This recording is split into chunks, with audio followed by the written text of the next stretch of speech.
So here we have a few interesting Lennox units.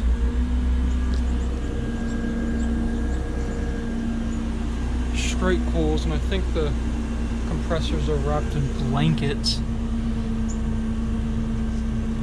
5-ton from 1994.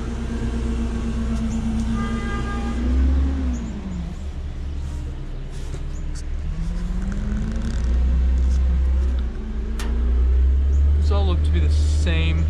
This one's also 5-ton from 1994.